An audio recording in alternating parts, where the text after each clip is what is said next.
Welcome everybody on behalf of the Public Library of Mount Vernon and Knox County. I want to thank everybody for being here. We are super excited about today. In fact, I have my Lalo Alcaraz calendar back here behind the door ready. So, I mean, that's where it lives, but nonetheless, I'm super jazzed about this event. We have given out like 20 copies of this book to cool. People are really, really excited. It's so beautiful. I think like we ran out of copies, but Abe, if you message me your address, I will send one to you or have one sent to Paragraphs where you can pick it up if you live in Mount Vernon. We want to make sure that everybody who shows up for us, we show up for them. So we would not be here showing up at all if not for the generous grant from the National Endowment for the Arts Big Read Program. And I want to remind all of you that NEA Big Read is a program of the National Endowment for the Arts in partnership with Arts Midwest. And we're just super grateful and super excited. It's my pleasure to introduce Frederick Aldama, aka Professor Latinx, an award-winning author of fiction, comics, and scholarly books.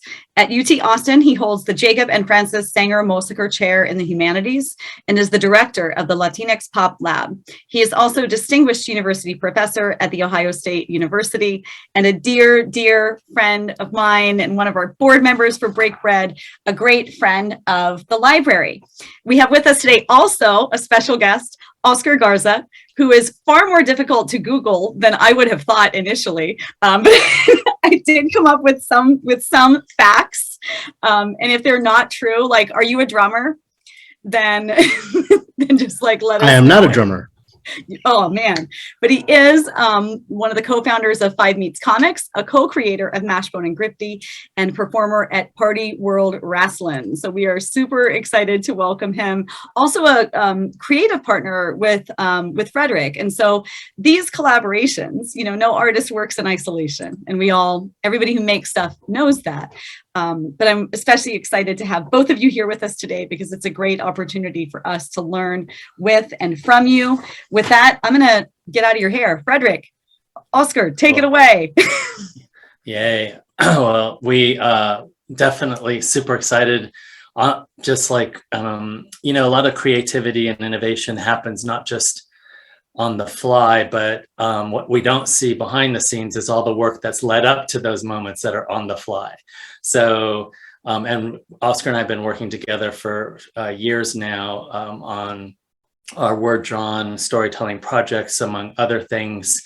And we just got off the kind of back of a big project that we did in Austin at the UT Austin campus, BIPOC Pop 2022. And it was amazing. We brought Black, Brown, Indigenous, Asian creatives of color, industry people, animators, Oscar, me, a whole bunch of us, at least, 40 or 50, right, Oscar? Yeah, it was a bunch. And for 2 days of collaboratory incubation, networking, making new, innovating, all of that really great stuff. So yeah, really, really excited to be here to share our journey with all of you. And yeah, so I'm going to start just really quickly because one of the important things Jamie just talked about, Break Bread, the incredible initiative and the clearing of space there for young creatives.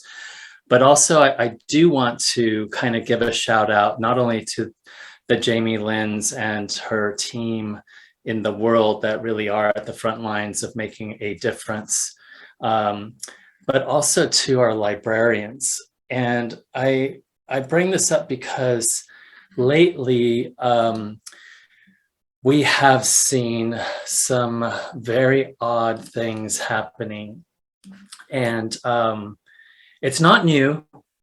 We've seen librarians, teachers, creatives, all walks of life, you know, kind of pummeled or put through tumble dryers when it comes to, you know, creativity and classroom curriculum and books on shelves.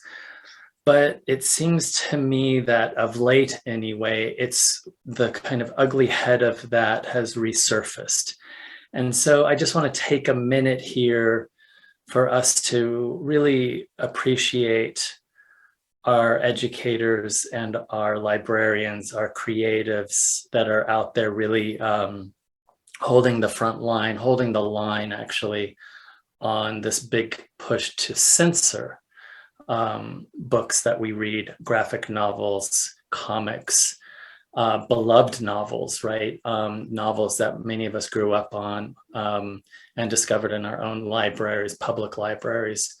And I think, we just have to be mindful of this and have this sort of in the background of, where, Oscar and I and others in this space are trying to make a difference by, creating and putting stories out into the world. But these are just some of the books that have been on banned lists, actually taken out of libraries. Some of the authors, Ben Sines, a colleague of ours, Ashley Perez here at OSU, Spiegelman, his Mouse now, others, even the very beloved Raina Talgemeyer with her graphic novel with scholastic drama has been the object of attempted bannings and censorship. I just want us to really think about this and be kind of eyes wide open, because, Ray Bradbury's Fahrenheit 451 is a fiction that was then turned into a graphic novel and then also a movie. But we in just last February, I read about a book burning. There was a book burning in the US, and we just have to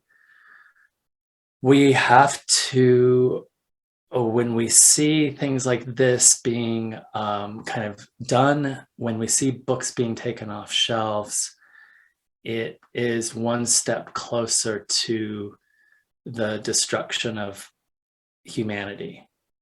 So let's kind of be mindful, and also let's step up and support our educators, librarians, and those at the front lines of this work. Okay, so today we are going to be talking about word drawn storytelling basics. And I've been using word drawn here because even though I like comics, a lot of people have been using graphic novel for different reasons. There's a whole kind of history behind that. But word drawn to me seems to capture more of the kind of breadth of what words and drawings can do in the art of storytelling. So I'm using word drawn storytelling, and here's some basics. Some of these are taken from Scott McCloud's Understanding Comics, and a really basic stuff that I thought we might just go over really briefly. The way we read comics, if you haven't read or created comics, sometimes it's not obvious. It is a left to right motion in terms of the eyes, but of course manga is right to left, so we have to get used to that as well, or know that that's out there. And then it's left to right and then up to down as that panel shows us. But it's not just the way we read, it's also what happens when we move from one panel, or if we pause on one panel and then move to another panel and another panel, what happens in sequence. And then finally, what can happen when you start to see all of the panels on a page in relation to one another, and then how that page starts to work in relation to the larger comic book. So comic book storytelling very much not just in the drawing of the characters or the backgrounds or the landscapes. It's not just the use of balloons, thought balloons, speech balloons. It's not just the use of where like our angle, our perspective is on a particular scene. It's also how all of these panels with these drawings and these balloons, these words, add up to create meaning and also to trigger emotions, to get us excited, to move us through periods of sadness, different moods, etc. All of this stuff is happening on all of these different levels in word-drawn storytelling. So I just wanted to kind of put this out here. There's also that final panel here just to remind us that even the shape of the balloons can convey certain kinds of emotion. It can also, in the way the font that we choose can and does convey, trigger certain kinds of reactions. And we can hear sound very often from these fonts, the way the word balloons, speech balloons, etc., are shaped. And I'm going to take a pause on this panel because we have Oscar with us too. And I don't know, Oscar, if you wanted to add something in relationship to, just how significant some of these more subtle parts of the comic book making sort of operate or work. Yeah. So what I love about comics, the sequential art, is it's a wonderful medium in between movies or old school style, like plays, being in the room with the person and reading a book. It feels like a mix. Like, I'm not, like, when you write a book, you're sending this to the world, via the written text. But I feel that comics takes it a step further because you're bringing a visual world to the reader. So you're not only telling them what the world is about, you're also giving them that extra palette, where, before the stuff got all big, you read a book, and in your mind you have your own idea of what Captain Ahab may look like, or I'm at a loss for book characters. But if I give you my characters, I'm literally giving you my characters. These are what they look like, and these are the emotions on their face. And it's not like watching a film where you can see their internal metronome, the way they act when things aren't happening. So you can now fill that in to flesh out the additional attributes that I've given you for my characters. Yeah, no, that's really great. Thank you, Oscar, for adding such like an important insight from your perspective, from your training, from your work. And it is incredible, right, Oscar? Like, you can go from, if we look at Scott McCloud's little panel here, and we go from the kind of very simple circle with two dots and a line, and the way like you were saying, our imagination, what it's doing is it's guiding our imagination to fill in a lot of the detail, just like, if we encountered a character like Harry Potter in a Harry Potter novel, but we haven't seen the movie, we fill in, a lot of the detail, the visual detail. But then as we move more toward specifics, it starts to kind of, in a way, it's filling in a lot of that, what our imagination might do. And then finally, when we get to the photograph, it's pretty much like it's laid it all out for us. And so, someone like you, Oscar, finding that kind of sweet spot between too much and too little, right? Yes. And as far as those four, or I guess five, because you have the one on the very far left, but as far as those, thumbnails go, I mean, there really is no wrong answer. When I do presentations with like elementary school kids, I'll do that same thing there. I'll draw like three. I usually do three different levels of characters. And then I ask them which is the best one, which is the right one. And there really is no answer. But from a personal standpoint, I prefer the two on the right, the very simple ones. Because like you said, your mind you can participate even more with your mind filling in what's going on. And to convey emotion, you really can get the same emotion from the little stick guy as you can the photographic guy if you plan it right, if you put your heart into it. There really is no answer, but like I really love working in a more stylized style. And I feel it helps me to get my point across. Not only it feels less it feels more real than the realistic stuff. Yeah, no, for sure. I'm completely with you, obviously, because this is what we do. Some of the recent examples of where I brought words and drawing together include, of course, the Through Fences project that Oscar and our co-creative partner Rolando Esquivel just finished, and that's gone into production. But also the illustrated spots that I have in my long stories cut short, which is predominantly words. But I love to have those illustrations, and I'll give an example of why in just a second. With Papa, that I did with Nikki, a fellow creative that Oscar and I both know.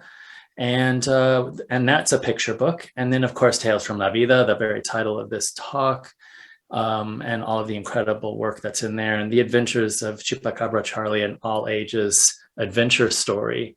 And here's an example, and I'm going through these so people really get an idea that it doesn't have to necessarily be like Scott McCloud's, right? His kind of template where it has to be in sequence. I think, having spot illustrations along with words can also be really incredible, right? So in this long stories cut short, my book of fiction, flash fiction, very often I have these spot illustrations that don't speak directly to what's going on in the words of the story, but resonate with them in different ways. So if you just read the words, you might not kind of grasp the fact that this is a little person reflecting on this journey. And the journey, though, as it starts to resonate with the illustration, is a journey actually across the border. But if you just read the words, you might not get that complexity of the story, of the resonance, right? And the missing of the dad, right? Yeah. Oscar, did you want to feel free to jump in anytime here? Yeah. And I know comics, and what was it that you were calling it, Frederick? Word drawn story. Word drawn. That's pretty cool. Yeah. I'm always down to learn new lingo. Word drawn sounds really cool because, like you said, comics is kind of what is that? That kid stuff, that silly, Spider-Man stuff or whatever. I say that dismissive, but I love Spider-Man. There are, as we know, in everything that we do, words and descriptors can like scare people, so and I find it very interesting because like meme culture is huge, and what are memes are comics. I mean, that's all it is. One panel, and you go to Instagram and a lot of them are like 4 panels or whatever. You got the Drake yes, like that kind of stuff. I mean, it's all comics, it's all word drawn, it's all sequential art, it's all art. That's so cool. I'm so glad you brought that up because it reminds me too that some of us, or some folks who aren't or don't feel confident drawing, they actually make zines and they do cutouts, and then they kind of bring words into those spaces. And in the reorganizing of images that have already been circulating out there, but in their co-optation and their kind of recreation, they make their own stories. Absolutely. I know when one of the biggest pop culture things back when Obama was president is that they had those little word drawings. They had those little comics of him and Joe Biden talking, where they had, Obama be the straight guy, and then they had Biden be like the clown in like the dialogue that they would do, and it was always like comedic stuff, and it was always the same images, but everybody put their own spin on them, you know. And that was a very like a social experiment. It was like the world was making their own comics like as we go, and I found that very interesting, and that went into any aspect of pop culture. You know, the day after the Will Smith thing happened, or an hour after the Will Smith thing happened, there was memes all about it, you know. And because the easiest way to get it is you get the photo, you put the thing, boom, it's done. And I think it's Italian. It's called fumetti, which is like, Yeah. that's like a standard style of comic over there, where they take photos of everything and then they make those into comics instead of drawing them. Absolutely. Yeah. Yeah. We Comics, have comics, that. comics. Yeah, comics everywhere. Here's another. So this is a YA novel that I just finished, and of course, because like Oscar and many of us, I'm a big fan of comics and the word drawn art. I have also included spot illustrations, and I think it's like super, like, for me, it adds so much like depth and breadth, and also here in this instance some lightness too, right? And so we meet for the first time the protagonist of this YA novel, and the protagonist is also someone who sketches in their notepads. They're in ninth, about to enter ninth grade. And yeah, like Oscar, like a lot of us, doodling and sketching and stuff, in class and outside of class. So it's a reminder too, not only of the character and a way to kind of complicate the character, but it's a reminder of the fact that the character's, in high school, a young person starting out in high school. And this is often something that we would do, playing with the page, drawing in our pages. Tales from La Vida, this for me was kind of important, and it's had different iterations beyond just the book and me kind of pulling together all of these different Latinx creatives, telling different stories, their own stories. But for me, it was a chance to show the world, kind of put a spotlight and focus on a moment in my life when things could have gone very, very differently for me. So, the scene with a buddy, his older brother, pulling up outside my house, me being kind of torn between like going out and having fun on a school night and knowing that I had to, stay home and do my homework, or there would be some serious repercussions on the part of my mom, right? Single mom, knowing that education, would literally save me and my brother from a kind of a neighborhood that would otherwise normally have led us elsewhere. And, by the time we get to the end of the story, even though I'm like, what, I wish I could be out there, the story could have been very different, because I didn't know, and my buddy didn't know, that the older brother was actually going to go hold up a 7-Eleven. And, that was just the kind of life, where we lived. It was just like super random like this. And the only solid footing that, someone like my mom knew she could give us was, stay home and study. And, that's why at the very end here, I'm in front of a classroom and not in the back of this cop car, right? Police car. So, there's something in Oscar. I know you also, in our work on Through Fences, there's hardly any words in this one. I know in Through Fences, we have more words, but the real power is really the dominant of the kind of the drawing, right? The dominance of the drawing, conveying all of the different moods, and also that kind of, the culmination of this event that could have literally changed my life.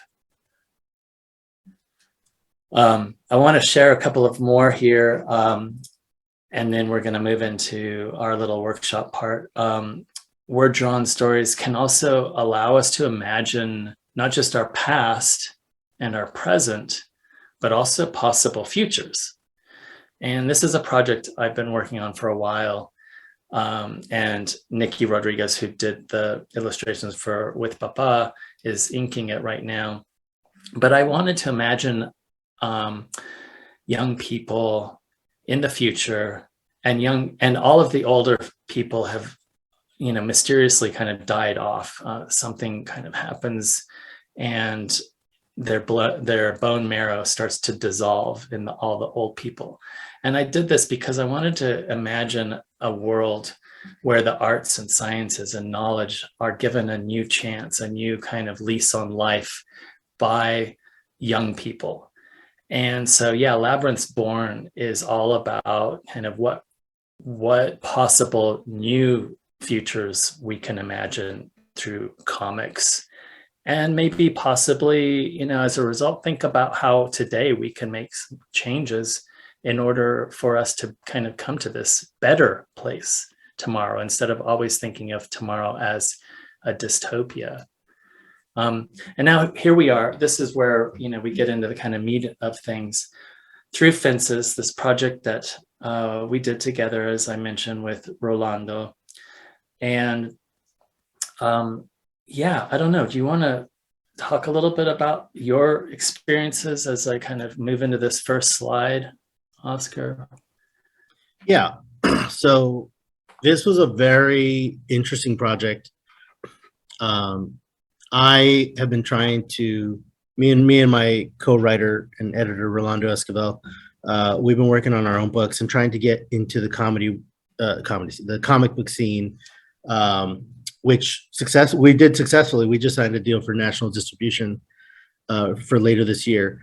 And our meat and potatoes is comedy. We do action comedy. We just want to entertain. We just want to make people laugh. But we also do it, with a Latinx spin. We write what we know, and we write from our childhoods. And by default, that has a certain political stance, which, I mean, everything is political if you want it to be, and for, the darker toned folks, we don't have a choice, it's just that because people are there's a barrier there for a lot of people. So we showed our books to, Frederick, and he loved them, and he gave us some really good reviews. And he approached us to work on this project, which at first I was like, dude, why? Because you need like some kind of like an accomplished guy who could talk good words for this kind of thing, because this is a very serious subject. It's no fooling around kind of stuff. And I have a little bit of backstory to that too, because a lot of this stuff with the kids in cages, a lot of it is happening on the border in Brownsville, Texas as well. And that's where I'm from. I lived in Brownsville until I was 19. And I mean, one of the facilities is like a Walmart I used to shop in, so that's kind of like what I say. A lot of times you can't really run from real life. This stuff is real and it happens, and it needs to be talked about. And Frederick wanted to talk about this stuff. And so I said, yeah, I'll do these things. And as you can see, this is one of the first drawings I ever did for Through Fences. I was super nervous.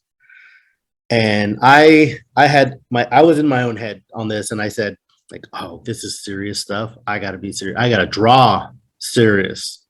What is drawing serious? Well, it's realistic. I got to draw like not the way that I draw.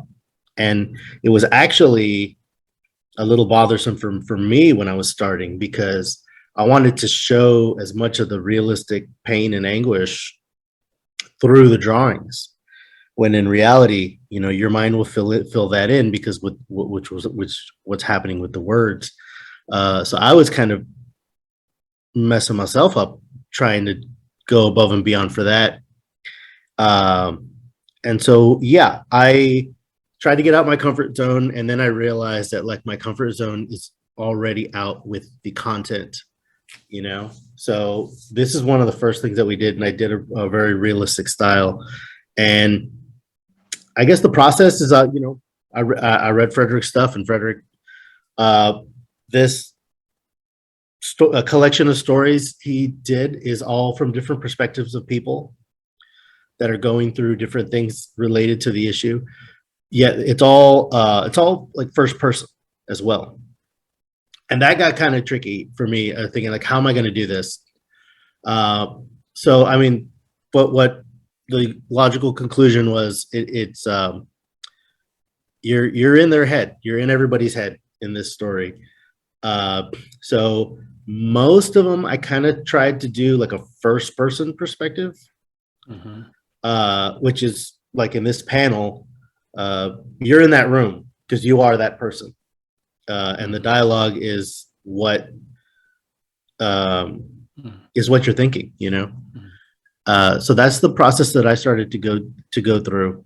And Frederick was really cool about it. He gave me very descriptive notes, and there was really very little or no pushback as far as the art goes. You really, you really trusted me on that, and I definitely appreciate that.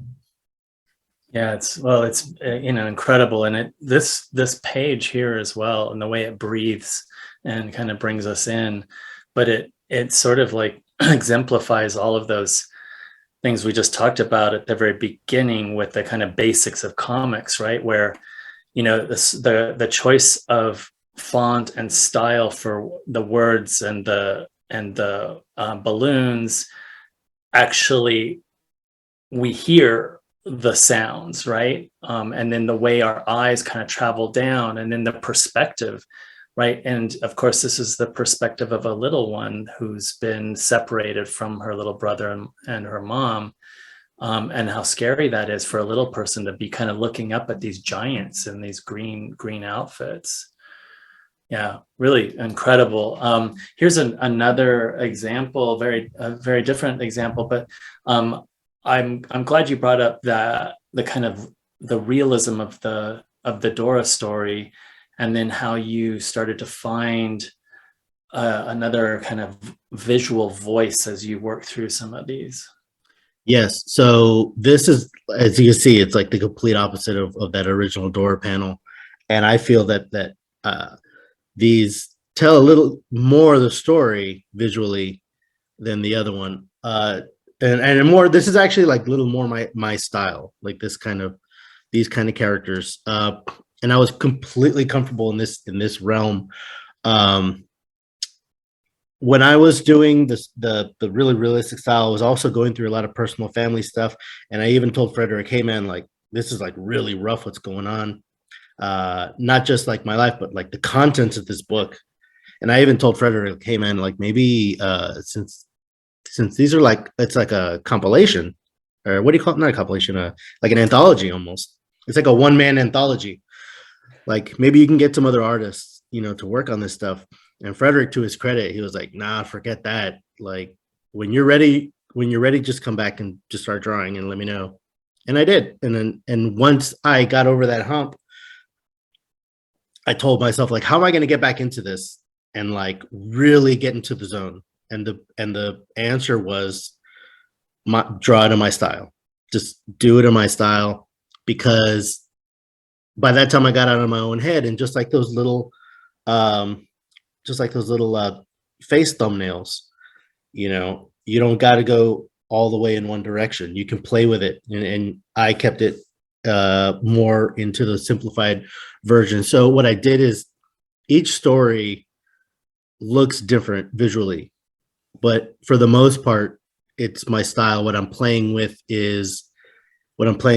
more is the colors, the color scheme. And I think that helped a lot. And even not just the color scheme, but the method of storytelling. Like this one, if you look at the text, in the first page, he's like, I was shot to death, you know, yesterday or whatever. Or yeah, on Sunday. So that was very easy for me to do, because like, okay, this guy's like he's straight up, you're talking to his ghost, and he's describing what happened to him. So I went a little Twilighty zone with this one, and I said everything is negative, like the colors, and then he's going to be the only one that's like black and white, and everything else is just dark negatives. So he's like in like a shadow realm almost, and he's kind of like oh dang, what was that guy's name? I wanted to say Rod Sterling, but that's not the guy's name. The Twilight Zone guy. He's almost walking you through. He's literally walking you through He's literally walking you through the events of his death, and he's even going back in time. Like he's right there. He's washing the dishes, and he's like, "Yeah, I used to wash dishes for this guy." So to me, this one felt kind of like a one-man play, where it's just him on stage, with the spotlight talking. But just him on stage on the spotlight, that doesn't make for a good visual, word drawn. So I took it a step further and had him just go through the flashbacks of his life. Yeah, and I mean, as you're talking, Oscar, and I hope as people in the audience are kind of realizing, and there's even like I'm getting a tingling on my skin thinking about it, but the incredible creative power of co-creation. So like my words alone do something, but then my words and your drawing and our purposeful kind of like very intentional way that we pull this together both as words and drawings does something entirely new that like neither could do on their own. Yeah, and another thing I wanted to say about that story, which I really enjoyed drawing this one because it's a guy who is he's just a working guy, and he ends up getting shot by the cops. I didn't want to appeal to I didn't want to make him overly sympathetic. I think he's like in his early 20s or his very late teens.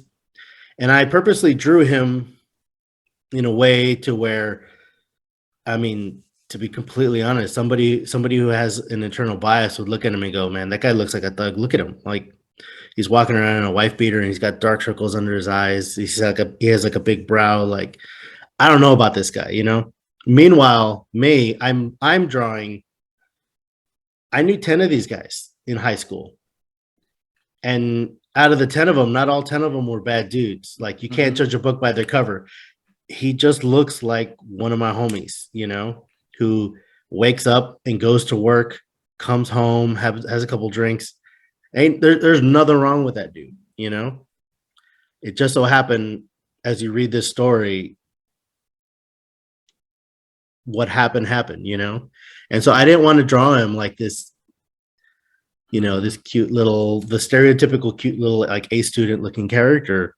I definitely wanted I wanted him to look like my friends from high school who they're not going to put in the 40 hours. They're going to put in the 60 and the 80. And when they go home, they just want to just chill out, So I definitely put a lot of thought into his look. Wow. Yeah. As we kind of talk about our last, there's many in Through Fences, but another example here, the one that we closed the Through Fences collection of short or vignette comics with The Adventures of Chupacabra Charlie, which is also my kids' book. But what's exciting about this, and the reason why I thought it would be a fun example to share, is that your choices of paneling and your drawing style and the color palette, everything pulls what was a kid's adventure story, kid's book, into more of the YA space, which was what Through Fences is really aiming for, and YA young adult. And so yet again here, like we have the same kind of raw word material, if you will, and yet you knowing it and having in center, front and center in your mind that this is a different audience, you know, and making that shift, you know, through the visuals. Yeah, this one was very fun to do. When I read this story, you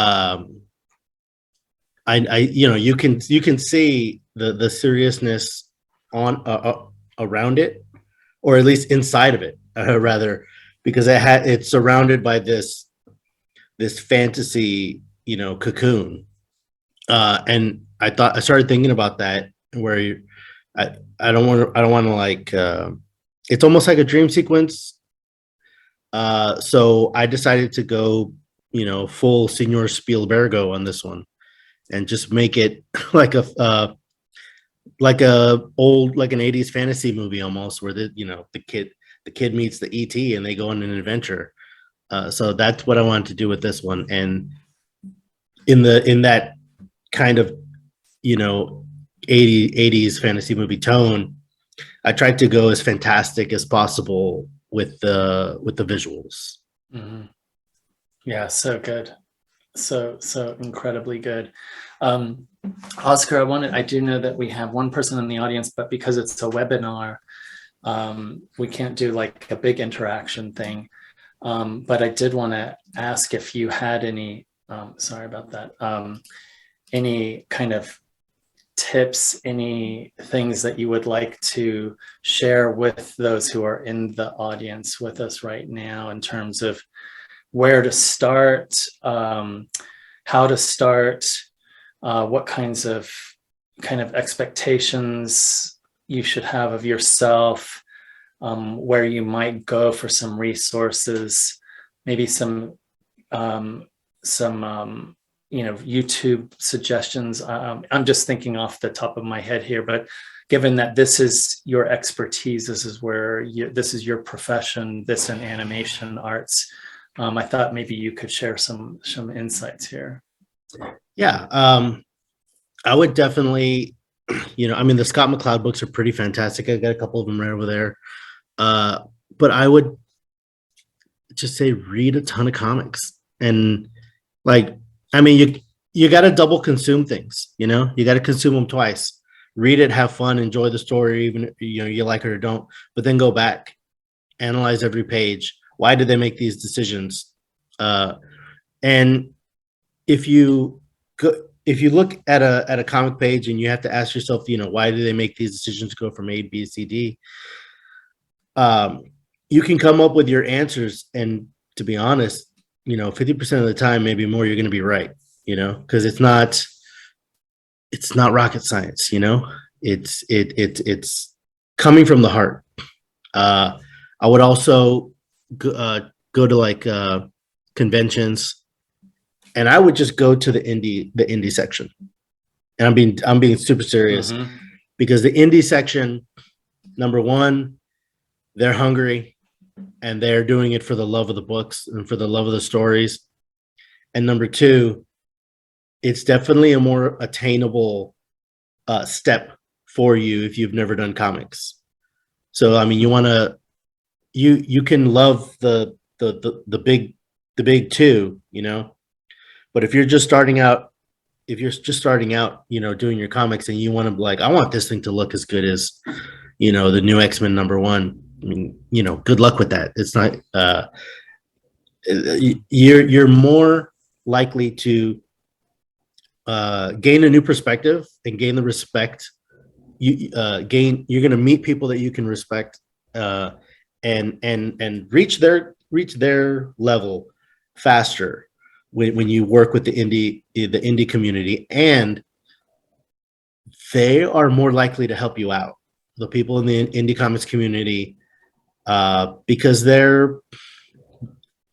it's like in all forms of business, but it's also it also works in wrestling. You know, I'm also a part-time professional wrestler, and you got to make friends with people on your level. And when you take a step up, you bring them up, and hopefully, if they're you make friends, they come a step up, they'll bring you up, and they'll say they go to a bigger wrestling show, and then the promoter's like, like 3 people bailed on us. Who can we get?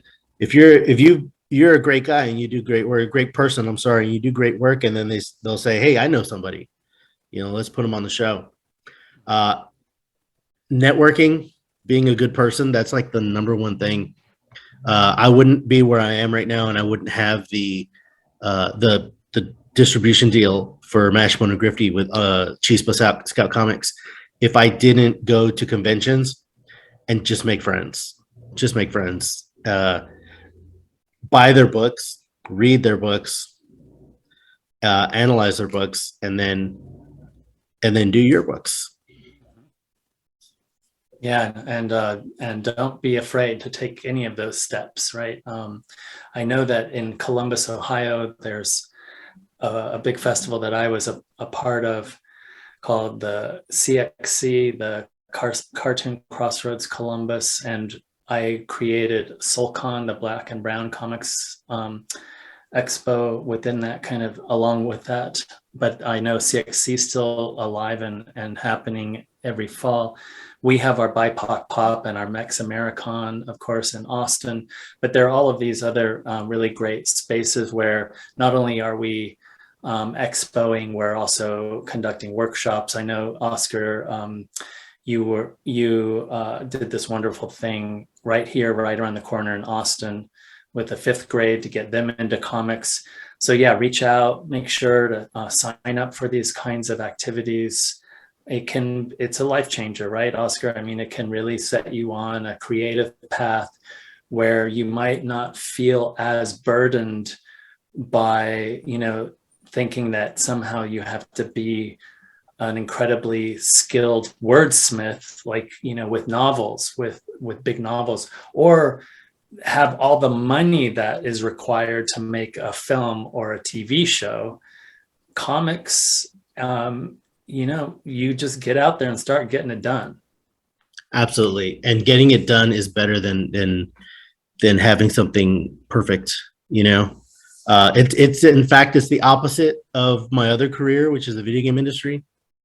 The video game industry, you really need to, for the most part, it's a bad game's always bad, but a good game, is always good. Like Nintendo, for example, they'll never release a game if it's buggy, if it has bugs in it, and if it's generally quote unquote bad, and they'll take as long as it takes.